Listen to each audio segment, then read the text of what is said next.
My name is Beverly Price. I'm the creator of Inner Door Foundation, which is a nonprofit foundation to create awareness about eating disorders and break the stigma so people can get educated, they can get treatment that they so badly need. We hope to, first of all, create an awareness. So the first line is to educate people on what an eating disorder is. And we hope to be able to fund treatment in a strategic way. An eating disorder is more than body image and weight. It may start with a body image issue, but that's not what maintains the disorder. So what we help to do at the Inner Door Center is help people understand what is really going on beneath the surface. Why do they have that body image issue?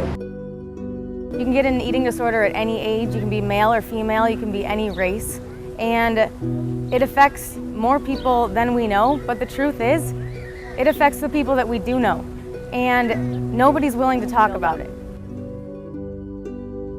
So the people that we help may have anorexia, they may have bulimia, they may suffer from binge eating disorder.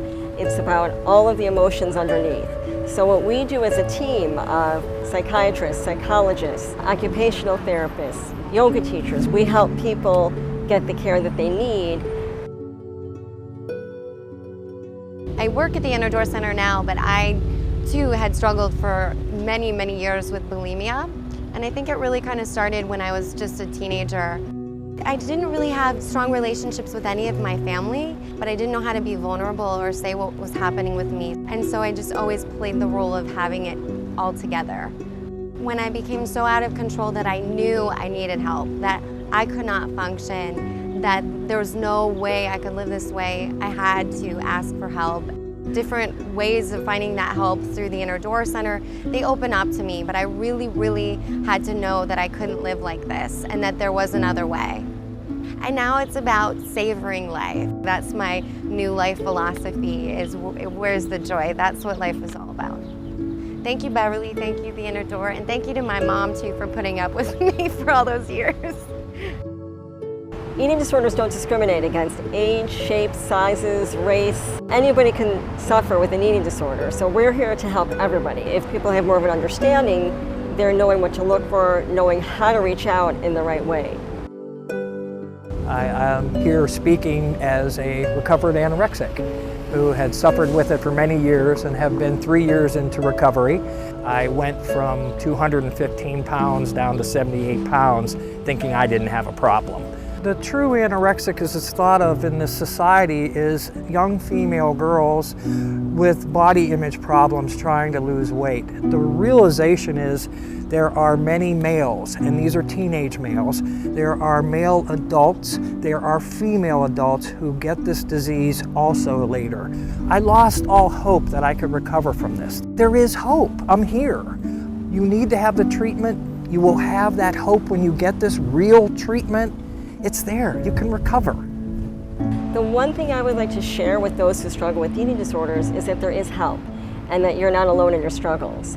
And part of our work in the Inner Door Foundation is to get you to the right place for treatment, to connect you with other people like you in your struggles, to give you that support, to also connect you with professionals who understand therapeutically how they can help you best.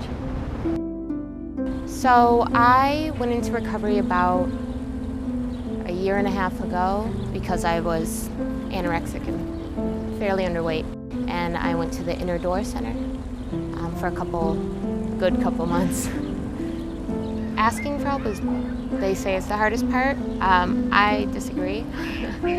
I think that's not the hardest part. I think it's actually following through with it. It's an everyday fight, but it gets better. It gets so much easier. It gets so much better.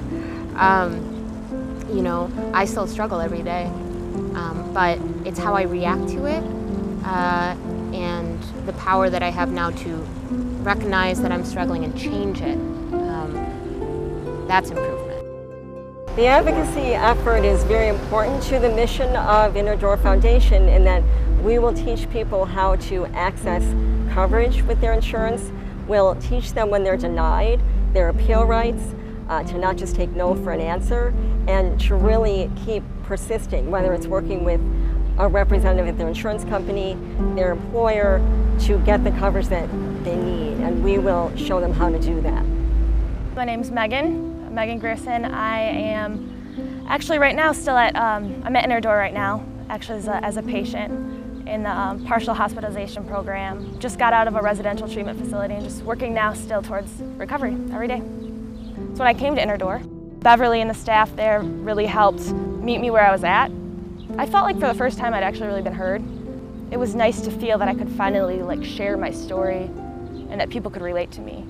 And I'm right now doing really well in my recovery. Still working with Interdore, still working with Beverly and therapists at Interdore, and every day, ups and downs, still really working really hard.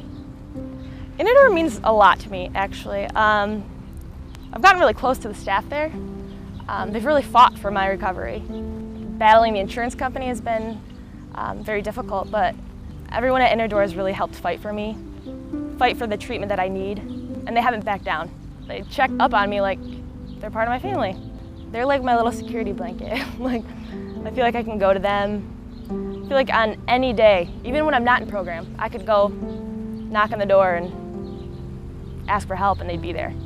If I have a bad day, because it still happens, I'm still in recovery right now. I have bad days. I can see it coming. I can see the kind of downward cycle starting up again. And right away I reach out to one of those support people. Or I look at different things that I've learned through treatment of how I can cope. I meditate. I try doing yoga.